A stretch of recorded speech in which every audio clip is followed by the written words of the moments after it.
തന്തപ്പടി എവിടെയുള്ളത്? മേലെ കൊണ്ടുപോയി ഇരുത്തിട്ടുണ്ട്. മേലെന്താ? അവിടെ ആകുമ്പോ ഹോസ്റ്റലിൽ പെമ്പിള്ളേരെ നോക്കിയിരുന്നു. പെട്ടെന്ന് വാ.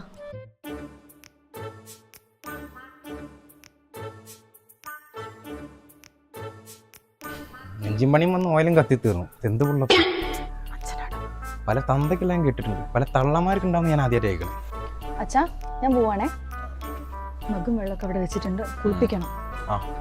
ശരി അച്ഛാ. പിന്നെ കുളിപ്പിച്ചരാന്നൊക്കെ പറഞ്ഞിട്ടുണ്ട്, അടച്ചെടുക്കുള്ളൂ.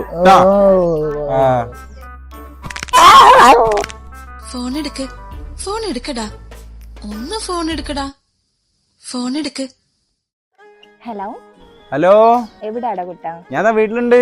ഞാൻ പിന്നെ സ്കൂട്ടി എടുത്ത് അത് പൂജിക്കാൻ വേണ്ടി അമ്പലത്തിലേക്ക് പോവാ. നല്ല കാര്യം. നീ എവിടെയാ? ഞാൻ എന്റെ പഴയ താറ് വാഷ് ചെയ്തോണ്ടിരിക്കും. നിന്റെ വീട്ടില് താറൊക്കെ ഉണ്ടോ? എടാ എനിക്ക് അതിലൊന്ന് കേറണടാ. സ്റ്റാർട്ടിങ് ട്രബിൾ ആണ്. എടാ കുറച്ച് പെട്രോൾ ഒഴിച്ചെങ്കിൽ അത് ഇങ്ങോട്ട് എടുക്ക്. ഒന്നാമത് 3 നേരം പെട്രോൾ ഓർക്ക ഞാൻ തൊള്ളയെ കൂടെ ഒഴിച്ചു കൊടുക്കാം. അല്ല വണ്ടി 4x4 അല്ലേ? 4x4 മാനുവലാ. എടാ എപ്പോഴാടാ ഇനി ആ വണ്ടിയിലൊന്നും എനിക്ക് കേറാൻ പറ്റുക? ഈ ശാരദ എന്ന് പറഞ്ഞ ആളറിയോ? അവസാനായിട്ട് ഈ വണ്ടി കയറി പോയത് അവര് മാത്രം അല്ല, വേലക്കാരി ജാനു. തന്തേ